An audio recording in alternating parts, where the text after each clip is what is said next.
Le père Guy Sibile Ehemba, je suis de l'ordre des écoles Pi, communément appelé père piariste, et directeur gérant de cette école. Effectivement, le projet de la piscine, c'était un projet qui nous tenait vraiment à cœur, parce que comme vous le savez, au niveau de notre école, nous faisons ce que nous appelons un suivi personnalisé des élèves, pour pouvoir connaître leur situation, connaître leur cadre de vie. C'est à partir de là qu'on a découvert qu'il y avait quelques soucis avec nos élèves, parce qu'après les vacances, ils partaient tous dans les plages, voilà, et nous avons eu des cas de noyade.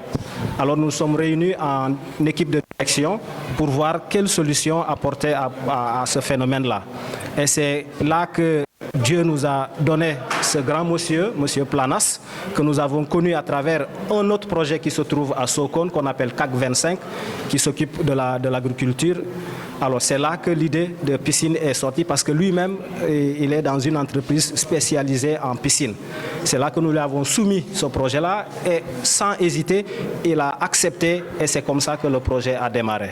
Effectivement, c'est vraiment quelque chose qui nous fait mal au cœur, parce que vu le potentiel qui se trouve ici dans la banlieue et vu notre volonté de pouvoir transformer ce quartier avec tout l'espace que nous avons, parce que il s'agit de notre terrain, nous avons tous les papiers, mais depuis plus de 10 ans, on n'arrive pas à récupérer ce terrain-là. Nous avons fait toutes les procédures pour pouvoir récupérer ce terrain, mais jusqu'aujourd'hui, au moment où je vous parle, rien n'est fait. Alors ça nous tient à cœur parce que c'est un grand projet que nous avons pour Thiaroye. Comme je l'ai dit dans mon discours, il s'agit de construire un préscolaire avec une capacité d'accueil de 250 élèves, une grande salle médiathèque avec un équipement de matériel de dernière génération, en plus une grande bibliothèque avec beaucoup de livres qui sera bénéfique pour non seulement nos élèves ici, mais pour tous les élèves de la zone, et même les étudiants et même des professeurs peuvent venir faire des recherches au niveau de cette bibliothèque. Alors vu tout ce projet-là que nous avons et qu'on n'arrive pas à récupérer notre terrain et que les bailleurs menacent de retirer le financement, alors on lance toujours cet appel aux autorités pour qu'ils nous viennent vraiment en aide. Cette partie de terrain est occupée par des camions, des mécaniciens et des vendeurs de bois. Alors depuis un certain temps, même nous, on n'arrive pas à comprendre où se trouve le blocage par rapport à ce problème-là. Alors nous avons fait toutes les démarches nécessaires, mais jusque-là, ça traîne. Alors on profite de cette occasion pour lancer cet appel vraiment à nos autorités qui nous viennent vraiment en aide, parce que il y a également un problème de sécurité, vous voyez, parce que nous sommes juste à côté et ce n'est pas clôturé. Alors vous pouvez imaginer les accidents qui peuvent arriver dans cette école. Alors c'est tout cela qui fait que voilà, on essaie de pousser, d'aller voir nos contacts pour pouvoir réussir à récupérer ce terrain.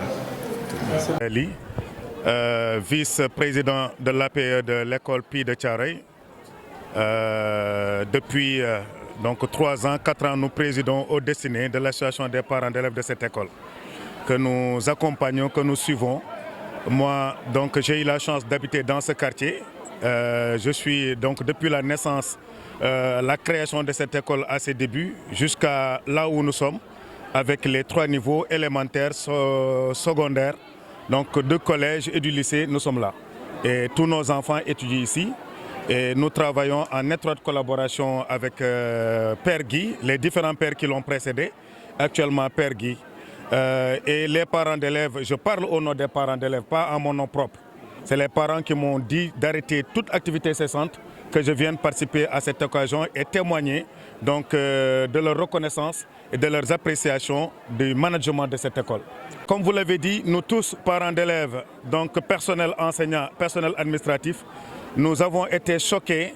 Donc à 3 reprises, on a eu des élèves qu'on perd. Donc pendant les vacances, les débuts de vacances, au mois de juin de l'année dernière, on a un élève qui était dans la même classe que mon fils, qui s'était noyé donc, à la mer de Thiaroye. Donc c'était récurrent. On se posait la question comment faire? Comment faire pour éviter ces noyades de ces enfants et que ces enfants qui aillent dans les plages alors qu'ils ne savent pas nager et qu'il n'y a pas de l'encadrement. Et depuis, l'école était en train de mûrir cette idée d'avoir une piscine scolaire. Une piscine qui a les normes olympiques pour permettre aux enfants aussi de compétir dans la natation. Et on sait que la natation, c'est un sport complet. Et quand cette idée a germé, le coût, quand on a demandé le coût, les parents d'élèves, avec tous les moyens qu'on a, les relations qu'on a, on a su que le coût était élevé. Et du coup, avec cette fondation Fluidra, donc des Catalans espagnols, ils ont eu une oreille favorable parce qu'ils ont des partenaires.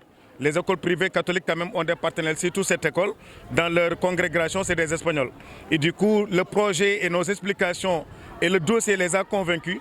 C'est pourquoi ils ont dit qu'ils sont aussi sensibles et qu'ils pourront vraiment accompagner pratiquement. C'est eux qui ont financé entièrement ce projet parce que les doléances étaient vraiment sensibles, très sensibles, surtout quand on parle des enfants. Sincèrement, je ne sais pas exactement le coût, c'est un projet très cher, c'est des millions.